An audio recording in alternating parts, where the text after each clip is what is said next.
Shalom, selamat malam. Kami dari Jakarta City Care sedang bisa berjumpa kembali dengan Sobat Prestasi dan pemirsa Bubble TV yang dicintai oleh Tuhan. Setengah jam ke depan ini saya pelayan Tuhan Aras Yahaan akan menemani Sobat Prestasi dalam mempelajari firman Tuhan, menggali firman Tuhan dengan tujuan agar kita hidup sesuai dengan firman Tuhan. Sebelum kita melangkah lebih jauh, mari kita tunduk kepala, kita berdoa sejenak. Bagi Tuhan segala kepujian, kemuliaan, dan kejayaan. Kami mempersembahkan seluruh rangkaian acara malam ini kepada Tuhan. Minta berkat Tuhan dari awal pertengahan sampai tamatnya acara siaran malam hari ini. Untuk kemuliaan Tuhan, berfirman Tuhan bagi kami dalam nama Yesus. Haleluya. Amin. Sobat Prestasi dan bisa Bubble TV yang dicintai Tuhan, senang bisa berjumpa malam hari ini dalam acara Dia Buka Jalan Saat Tiada Jalan. Kalau kita punya Alkitab, mari kita ambil Alkitab kita. Kita siapkan juga catatan kita. Kami terus mendorong dari studio ini, setiap kali kita mendengarkan firman Tuhan, mari kita belajar untuk mencatatnya. Dengan tujuan agar kita lebih mudah dapat mengulanginya. Kami meyakini kebiasaan kita adalah masa depan kita. Tema firman Tuhan yang akan kami sampaikan malam ini bagi kita adalah mendidik anak secara alkitabiah. Maksud tujuan kita mempelajari tema ini adalah agar keluarga kita boleh berdampak menjadi kesaksian. Malam ini firman Tuhan kami ambil dari Amsal pasal 29 ayat yang ke-17. Demikian firman Tuhan. Didiklah anakmu, maka ia akan memberikan ketentraman kepadamu dan mendatangkan sukacita kepadamu. Sebegitu jauh pembacaan firman Tuhan buat kita malam hari ini. Yang diberkati oleh Tuhan adalah mereka yang mendengarkan firman Tuhan dan yang melakukan firman itu di dalam kehidupannya. Mendidik anak secara alkitabiah. Itulah judul atau tema khotbah kita untuk malam hari ini. Sebagai hamba Tuhan, kami ingin menyampaikan sesudah kita percaya pada Tuhan Yesus, tidak ada tuntunan yang paling sempurna bagi kita untuk menjalani hidup kecuali firman Tuhan. Pendeta bisa salah, gereja bisa salah, buku bisa salah, tapi Alkitab tidak mungkin salah. Oleh karena itu kalau kita sudah percaya Tuhan Yesus, hukumnya wajib punya Alkitab dan bacalah setiap hari. Tahukah kita ada 3 hal yang akan terjadi kalau kita sudah percaya Tuhan Yesus mau membaca Alkitab setiap hari. Yang pertama yang akan terjadi, pengenalan kita pada Yesus semakin dalam. Yang kedua yang akan terjadi, iman kita akan terurus dengan baik. Dan yang ketiga yang akan terjadi, setiap kita mengerti kehendak Allah. Karena Alkitab katakan usahakanlah untuk mengerti kehendak Allah. Dan kita akan menemukan kehendak Allah pada firman-Nya. Nah malam ini mari kita buka hati kita. Kita mau mengerti kehendak Allah tentang mendidik anak secara alkitabiah. Secara jujur kami mau katakan di zaman sekarang punya anak sulit, gak punya anak juga sulit. Banyak orang sampai menyimpang imannya karena pengen punya anak. Tetapi apa yang terjadi, ada banyak orang dikaruniakan anak, anaknya tidak diurus dengan baik. Nah kami mau tekankan buat kita sebagai hamba Tuhan, apapun yang dipercayakan Tuhan kepada kita termasuk anak, suatu kali Tuhan akan menuntut pertanggungjawabannya daripada kita. Oleh karena itu apa yang terjadi, setiap orang tua seharusnya mau belajar firman Tuhan bagaimana mendidik anak secara alkitabiah, karena kami percaya kalau kita mau tunduk pada Tuhan, melakukan firman-Nya, kita akan melangkah dalam kepastian di tengah-tengah tidak adanya kepastian pada hari-hari ini yang melanda dunia. Ada 5 hal yang kami mau bagikan malam ini. Apa yang perlu kita lakukan mendidik anak secara alkitabiah? Yang pertama, tanamkan iman dari sejak kecil. Tanamkan iman dari sejak kecil. Kami ingin kita buka 2 Timotius 1. Kita buka Alkitab kita, 2 Timotius pasal yang pertama, ayat yang ke-5. Dikatakan demikian. 2 Timotius pasal yang pertama, ayat yang ke-5.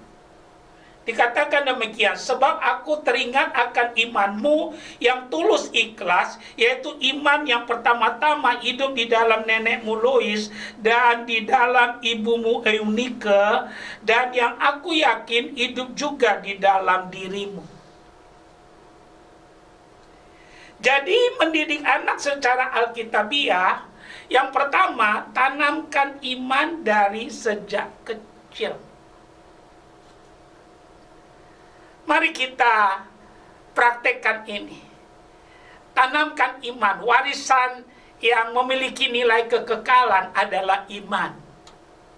Tanamkan itu. Mungkin kita berkata, Pak, bagaimana cara menanamkannya?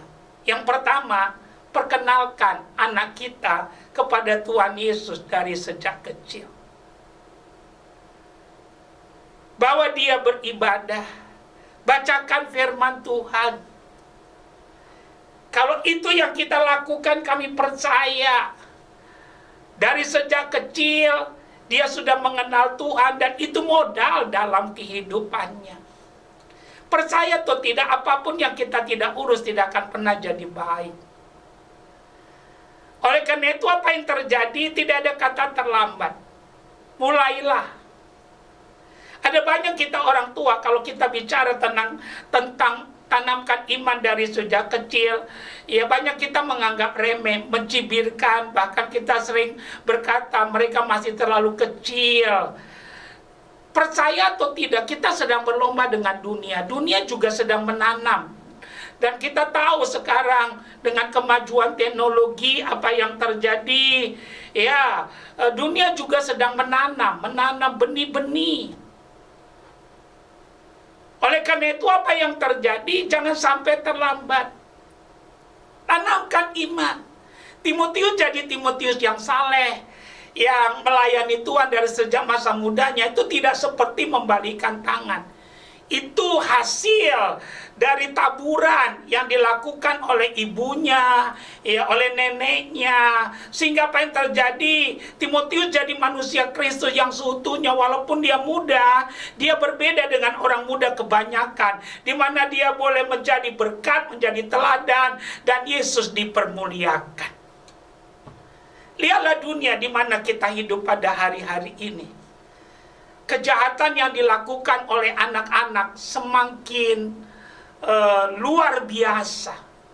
Dan kami mau katakan apa yang terjadi dengan masing-masing kita mau mengurus keluarga kita dengan baik, dengan memperhatikan anak-anak kita, ada harapan akan ada pemulihan di negeri ini. Tapi kalau kita yang seharusnya bisa mentransformasi, tapi kita masa bodoh, dan kita akan lihat dunia di mana kita hidup akan semakin gelap. Satu cara untuk supaya kita tidak dikuasai oleh kegelapan, tetaplah menjadi terang. Biarlah terang kita tetap bercahaya. Karena itu tidak ada pilihan. Karena firman itu pelita, mari kita jadi pelaku firman, sehingga janji ini menjadi milik bagian hidup kita dan keluarga kita. Kami percaya kalau keluarga kita baik, gereja kita akan baik. Kalau gereja kita baik, kota kita akan baik. Kalau kota kita baik, bangsa kita akan baik. Rasanya kita pesimis melihat keadaan sekarang, tapi firman Tuhan selalu ada solusi. Kalau kita ingin orang lain buat, kita buat terlebih dahulu. Mari kita mulai dari keluarga kita. Kita mulai mempraktekkan kebenaran ini. Kalau ini kita lakukan, kami percaya kita akan melihat kebenaran ini akan menjadi kenyataan dalam keluarga kita. Karena itu ambillah keputusan mulai malam ini mendidik anak secara alkitabiah. Maksudnya secara alkitabiah, secara yang Alkitab ajarkan, sehingga mereka bertumbuh dengan benar, dan pada akhirnya sampai mereka dewasa boleh memuliakan dan setia mengikuti Yesus sepanjang mereka hidup. Yang kedua, mendidik anak secara alkitabiah. Kami pelajari orang tua harus jadi teladan. Jangan jadi orang tua kalau tidak mau diteladani. Dengan tegas kami mau katakan, masakan orang tua tetangga yang diteladanin oleh anak-anak kita. Ini satu kebenaran yang perlu kita lakukan dalam kehidupan kita. Mari kita lihat Alkitab kita, Yohanes 13 ayat 15. Yohanes 13 ayat yang ke-15. Satu ayat yang kami mau bagikan. Sebab aku telah memberikan suatu teladan kepada kamu, supaya kamu juga berbuat sama seperti yang telah kuperbuat kepadamu. Haleluya. Percaya atau tidak, mengajar yang paling baik adalah dengan memberikan contoh. Itulah yang dilakukan oleh Tuhan Yesus. Sehingga para pengikutnya, seperti Paulus berkata kepada Timotius, dia katakan, ikutilah teladanku seperti aku meladani Kristus. Haleluya. Jadi mendidik anak secara alkitabiah, yang diajarkan Alkitab, orang tua harus menjadi teladan. Kalau kita tidak ingin anak kita mabok-mabokan, ya di rumah kita jangan ada minuman keras, jangan undang orang untuk mabok di sana. Kalau kita tidak ingin anak kita main judi, jangan undang famili kita untuk main joker, main judi di rumah kita.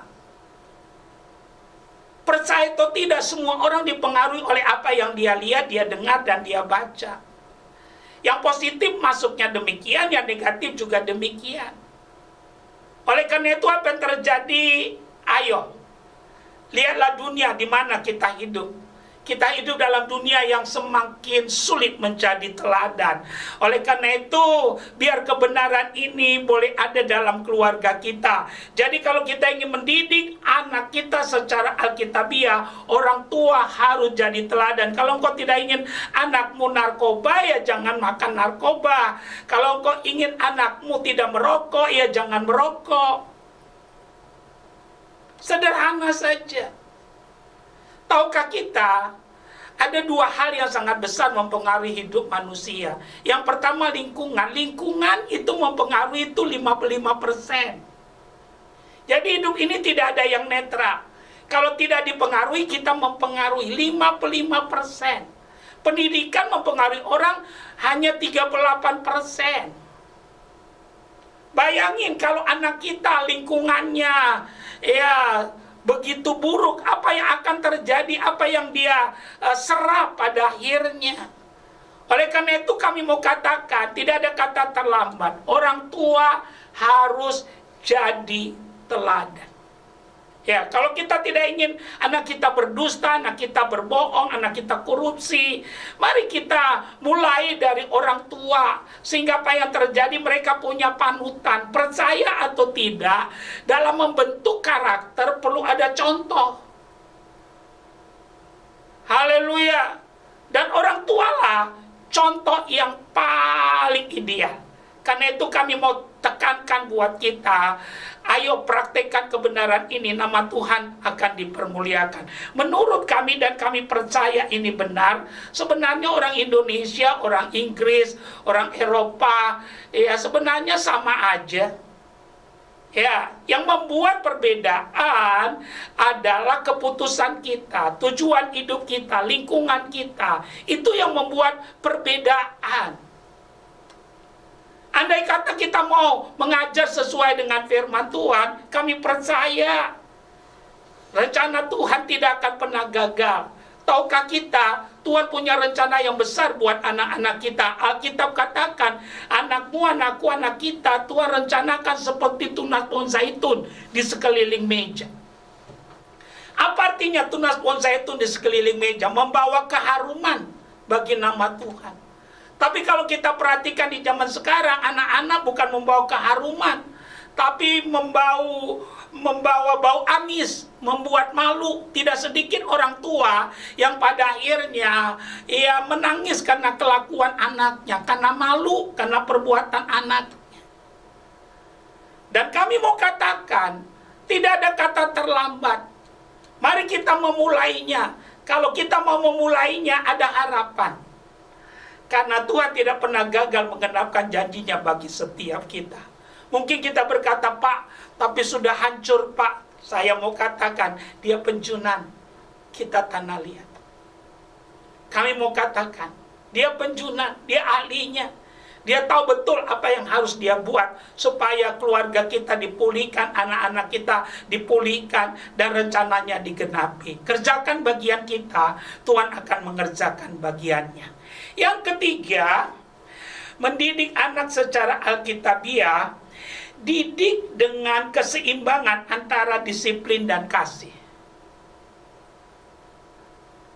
Mari kita buka Alkitab kita, kitab Wahyu pasal yang ketiga, ayat yang ke-19, dikatakan demikian.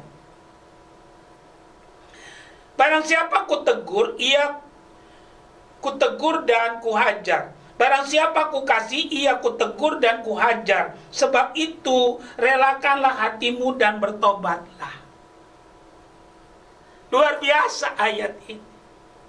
Haleluya. Barang siapa kukasih, ia kutegur dan kuhajar. Sebab itu, relakanlah hatimu dan bertobatlah. Jadi mendidik anak secara alkitabiah, selain kita menanamkan iman dari sejak mereka kecil dengan cara memperkenalkan Yesus kepada mereka, bahwa Yesus itu juru selamat, satu-satunya jalan ke sorga. Ayo bacakan firman Tuhan dan bawa mereka ke gereja. Yang kedua, orang tua harus jadi contoh dan teladan. Dan yang ketiga, yang perlu kita perhatikan, didik dengan keseimbangan antara disiplin dan kasih. Sekarang kalau kita lihat di masyarakat ada dua kubu. Yang kubu pertama legalistik, aturannya begitu ketat. Yang kedua kasihnya berlebihan. Apa saja yang diminta oleh anak kita, kita kasih. Kedua-duanya salah. Yang alkitabiah, orang yang kukasih, kutegur dan kuhajar. Ada disiplin dan kasih secara seimbang. Ada disiplin dan kasih secara seimbang. Orang tua yang benar harus mau berkata tidak terhadap anaknya. Kalau hal itu berbahaya, apapun alasannya, orang tua harus berani berkata tidak. Harus berani menolak permohonan anaknya. Kalau itu berbahaya, mungkin kita berkata, Pak, tapi dia nangis. Kami mau katakan, nangis tidak membuat orang jadi mati. Survei membuktikan tidak ada orang mati karena menangis. Lebih bagus dia nangis waktu dia kecil daripada kita yang menangis waktu dia sudah besar. Bukankah banyak sekali pada hari-hari ini orang tua yang menangis karena kelakuan anaknya? Oleh karena itu apa yang terjadi? Jangan jatuh dalam lubang yang sama dua kali. Disiplin. Disiplin. Betul. Ya. Tapi harus ada kasih juga. Ada keseimbangan. Kalau salah dihukum sesuai dengan umurnya. Dan juga ya hukumannya harus disesuaikan juga. Tapi kalau dia baik, kasih reward, kasih penghargaan. Karena Tuhan begitu, orang yang kukasihi, kutegur dan kuhajar. Kalau semua permohonan anakmu engkau beri, apa saja yang dia minta engkau beri, saya curiga. jangan-jangan dia bukan anakmu. Kalau dia betul anakmu, engkau harus berani berkata, anakku tidak. Kalau kita tahu itu berbahaya dan belum waktunya, ya saudara pasti akan berkata tidak.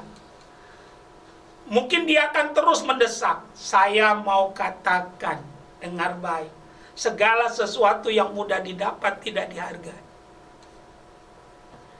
Semua yang mudah didapat tidak dihargai. Kami mau katakan, ayo praktekkan kebenaran ini. Haleluya. Semua yang mudah didapat tidak dihargai. Kita saja kadangkala udah mohon, ya begitu lama Tuhan, ya belum kasih. Kenapa? Karena Tuhan tahu yang terbaik bagi kita dan semua ada waktunya. Siapa kita? Bukankah kita harus meneladani Tuhan dan mentaati firman-Nya? Mari kita mulai, mari kita mulai. Mari kita mulai. Lihatlah lingkungan di mana kita hidup semakin gelap. Semakin gelap. Dunia sedang lenyap dengan segala keinginannya, tapi orang yang melakukan kehendak Allah akan hidup untuk selama-lamanya. Ini saatnya, mari kita tunduk pada Tuhan, melakukan firman-Nya, karena di sana ada perlindungan, di sana ada shalom Tuhan, di sana ada kepastian, dan di sana saudara dan saya akan aman. Kalau ini kebenarannya, kami percaya keluarga kita, keluarga yang jaya di bumi dan jaya di sorga. Kita belum di sorga, tapi suasana sorga kita sudah rasakan dalam keluarga kita. Nah, yang keempat, mendidik anak secara alkitabiah. Yang keempat, berikan visi, cita-cita dari sejak kecil. Wahyu 29 ayat 18. Kami ingin kita membuka Wahyu 29, Amsal 29 maksud kami. Amsal 29 ayat yang ke-18. Kita mau baca ayat ini. Amsal 29 ayat yang ke-18. Bila tidak ada wahyu, menjadi liarlah rakyat. Berbahagialah orang yang berpegang pada hukum. Bila tidak ada wahyu. Dalam terjemahan aslinya, ya, bila tidak ada visi. Kami ingin tekankan buat kita, ayo praktekkan ini. Berikan mereka visi. Berikan mereka cita-cita. Presiden kita yang pertama, Soekarno, berkata, gantungkanlah cita-citamu setinggi bintang di langit. Kalau kita kedatangan tamu dulu, teman ayah kita, waktu kita ketemu, mereka suka tanya kita, udah besar mau jadi apa? Ya, percaya atau tidak, sekarang itu udah jarang. Kalau kita bilang jadi dokter, dia bilang enggak, kamu cocok tuh jadi jenderal, dikatakan. Badan kamu bagus gitu. Nah, sekarang apa yang terjadi? Kalau kita kedatangan tamu yang ditanyakan sama anak-anak kita, sini, udah nonton film ini enggak? Gitu. Ada sesuatu yang lari. Apa yang dilakukan oleh orang-orang tua kita, teman-teman orang tua kita itu betul. Ya, direkayasa, nggak apa-apa. Dari awal diarahkan. Ya, nanti dia sendiri yang memilih untuk mau jadi apa, tapi mulai diarahkan. Dibawa kepada satu sudut pandang. Ya, di sini yang sudah hilang pada hari-hari ini. Kami mau katakan, berikan visi, berikan cita-cita. Sekarang kalau kita perhatikan, yang sekolah itu ayahnya, yang sekolah itu ibunya. Kenapa? Ya, karena dipanggil terus ke sekolah karena anaknya nggak ngerjain PR, akhirnya ibunya yang teriak-teriak tiap hari, Cok, sini Cok, kamu cuma lihat mama yang ngerjain. Salah. Dia yang ngerjain, kita yang jadi mentornya. Kita terlalu takut anak kita tinggal kelas. Saya mau katakan, untuk apa naik kelas kalau mentalnya jelek? Ya, berapa lama lagi kita terus bermain-main dengan pendidikan, kita mengkatrol, padahal keadaannya tidak betul demikian. Saya mau tekankan buat kita, ini saatnya, tidak ada kata terlambat. Berikan visi, berikan cita-cita. Ya, ada kalanya waktu kita mungkin lagi kasih mandi anak kita, kita bilang, kamu ini cocoknya dokter nih. Sambil kita mandikan, kita berkati. Kalau dia bilang, enggak mas, saya mau jadi polisi. Ya, bagus, kamu jadi polisi yang baik, diberkati. Ya, udah saatnya, ini saatnya, supaya terarah. Kalau mau bentuk, bentuklah dari awalnya. Percaya atau tidak, kita perlu merubah paradigma.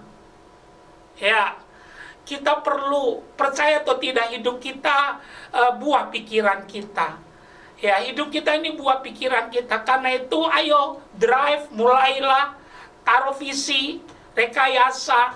Nanti dia bisa berubah seturut dengan usianya. Tapi mesti dimulai.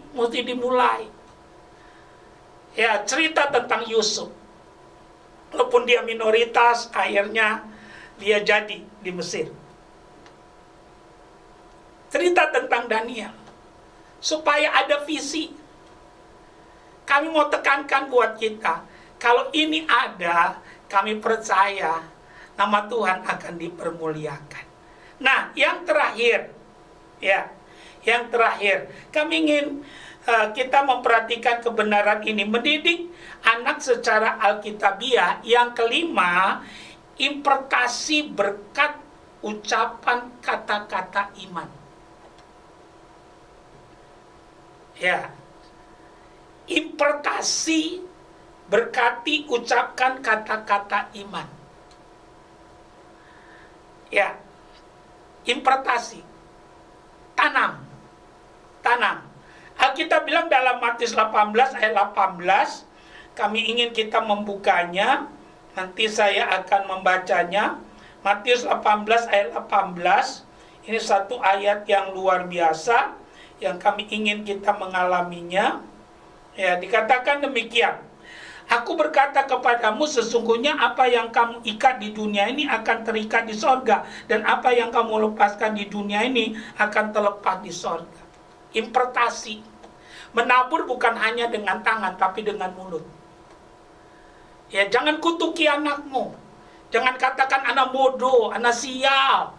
Ya, saya mau katakan, jangan. Ya, kita udah ditebus oleh Tuhan Yesus dengan harga yang mahal. Tuhan Yesus sudah mati menggantikan kita, menebus kita, memperdamaikan kita dengan Bapa di sorga. Jangan serahkan sejengkal pun bagian tubuh kita untuk menguntungkan iblis, termasuk lidah dan mulut kita. Bertobat ibu-ibu yang suka mengeluarkan kutuk. Bertobat bapak-bapak yang suka mengeluarkan kutuk. Cabut itu. Ya. Impartasi, katakan anak yang baik, penuh Roh Kudus, anak yang diberkati, naik bukan turun. Impartasi, urapi anak-anakmu, sebut namanya, urapi cucu-cucumu, sebutkan namanya, lepaskan berkat atas mereka, ya, turunkan yang baik. Kalau itu yang terjadi, engkau sedang menanam. Alkitab bilang bahwa kekristenan digambarkan seperti seorang prajurit. Kekristenan juga digambarkan seperti olahragawan, tapi kekristenan juga digambarkan seperti seorang petani. Petani di dunia ini dia tahu betul antara benih dengan panen, erat hubungannya. Teruslah tanam, teruslah tanam, teruslah tanam, teruslah tanam. Berkati anakmu, berkati istrimu, berkati suamimu, berkati cucumu, berkati, keluarkan kata-kata iman. Kalau ini yang kita lakukan, percaya atau tidak, dia akan membuat segala sesuatu menjadi indah tepat pada waktunya. Kami simpulkan firman Tuhan buat kita untuk malam hari ini. Mendidik anak secara alkitabiah. Pertama, tanamkan iman dari sejak kecil. Dengan cara kenalkan dari kecil kepada Yesus, bacakan firman bahwa mereka beribadah. Yang kedua, orang tua harus jadi teladan. Yang ketiga, didik secara keseimbangan antara disiplin dan kasih. Yang keempat, berikan visi dari sejak kecil. Dan yang terakhir, impartasikan berkat ucapan iman kepada anak-anak kita dan keluarga kita. Bersama Yesus kita bisa. Haleluya. Amin. Kita sudah dengar firman Tuhan malam ini, mendidik anak secara alkitabiah. Kami percaya semua kita diberkati. Kami berdoa biar anak-anak kita semua dijaga, dilindungi, dipelihara, dibentengi oleh Tuhan, menjadi bintang-bintang di akhir zaman ini, membawa kemuliaan bagi nama Tuhan. Kita ada waktu sedikit, kita menggunakan waktu yang ada untuk berdoa. Ada 3 tahap doa yang kami mau lakukan. Yang pertama, bagi kita yang belum pernah mengundang Yesus, menerima Yesus dalam hidupnya tanpa paksaan, kami mau menolong saudara sehingga anugerah keselamatan itu jadi milik kita malam ini. Yang kedua, bagi kita yang sakit, yang berbeban berat, kita akan mendoakan saudara yang malam ini sungguh-sungguh membutuhkan pertolongan. Dan yang ketiga, kita mau berdoa syafaat. Banyak masalah hari-hari ini, dengan doa kita lihat ada kemenangan. Mari kita masuk pada bagian yang pertama. Letakkan tanganmu satu di dadamu, ikuti doa kami. Tuhan Yesus, saya menerima firman Tuhan yang saya dengar malam hari ini. Terima kasih buat teguran, nasihat yang saya peroleh. Malam ini saya mau bertobat. Ampunilah dosa, kesalahan, kejahatan, perbuatan yang tidak berkenan kepada Tuhan. Saya ambil keputusan menyerahkan roh, jiwa, dan tubuh saya malam ini kepada Tuhan. Saya mau meninggalkan cara hidup saya yang lama. Saya buka hati saya, Tuhan Yesus, masuklah dalam hati saya. Saya menerima malam ini Yesus Kristus menjadi Tuhan dan Juru Selamat dalam hidup saya. Saya mau ikut Tuhan Yesus seumur hidup saya. Dalam nama Yesus. Kalau engkau sakit, letakkan tanganmu satu pada bagian tubuhmu yang sakit. Contoh, kalau ginjalmu yang sakit, taruh satu di belakang, satu angkat ke atas. Kalau jantungmu yang sakit, taruh satu dan angkat satu ke atas. Jangan lakukan kalau engkau tidak percaya. Tapi kalau engkau percaya, malam ini, malam mujizat untuk setiap kita. Kita berdoa. Tuhan, kau melihat Sobat Prestasi dan pemirsa Bible TV yang meletakkan tangannya pada bagian tubuh mereka yang sakit. Sebagai hamba Tuhan, kami percaya penebusan Tuhan Yesus sempurna atas kami. Bahwa tubuh kami bait Allah, rumah Roh Kudus, tempat kediaman Tuhan yang hidup. Karena itu sebagai hamba Tuhan, hamba berdoa dalam nama Yesus, penyakit lenyaplah engkau, enyahlah engkau, dan tidak boleh kembali lagi. Oleh bilu-bilu Tuhan Yesus, jadilah sembuh. Kalau engkau punya beban, ada pergumulan apa saja. Yesus berkata, marilah kepadaku, hai kamu yang letih lesu dan berat, Tuhan berjanji akan memberikan kelegaan. Taruh kedua belah tanganmu di dadamu. Kita berdoa. Tuhan, kau yang berkata, marilah kepadaku. Kau lihat Sobat Prestasi dan bisa Bible TV yang punya masalah, yang datang padamu, yang meletakkan tangannya pada dada mereka. Hamba berdoa di dalam nama Yesus, Tuhan meratakan gunung, menimbun lembah, membuka pintu-pintu yang tertutup di dalam nama Yesus. Terimalah mujizat Tuhan. Pertolongan kami datang dari Tuhan yang menjadikan langit dan bumi. Aku berdoa, Tuhan merubah ratamu jadi tarian, merubah padang gurun jadi taman Eden dalam rumah tanggamu, dalam bisnismu. Kami mendoakan Engkau, ada mujizat terjadi dalam nama Yesus. Kami berdoa syafaat untuk Indonesia, dari Aceh sampai Papua, dari Sangir sampai Kupang. Shalom Tuhan turun atas Indonesia. Diberkatilah penduduknya, mata pencarian penduduknya, dan pemerintahannya. Kami berdoa buat kota di mana kami tinggal, berkatilah Tuhan. Jakarta diberkati Tuhan, diberkati penduduknya, mata pencarian penduduknya, dan pemerintahannya. Kami berdoa, lindungilah Indonesia dari resesi, dijauhkanlah dari resesi, dijauhkanlah dari virus corona. Kami berdoa biar makin banyak yang sembuh, makin sedikit yang kena, bahkan tidak ada lagi. Kami minta pertolongan Tuhan. Kami berdoa buat gereja Tuhan, lindungi, berkati, jagai pendeta-pendeta gereja manapun Tuhan memberkatinya. Kami mendoakan Panorama Suryo Pranoto jadi partner kami dalam pelayanan di radio ini. Limpah rahmat anugerah kasih sayang daripada Tuhan turun, naik bukan turun. Berkatilah Tuhan sobat prestasi dan pemirsa TV yang menyaksikan acara ini. Kami mendoakan, berkati, pulihkan. Shalom Tuhan turun. Kalau mereka lemah, kuatkan mereka. Kami berdoa malam ini malam mujizat bagi mereka. Kami bersyukur dalam nama Yesus. Haleluya. Amin.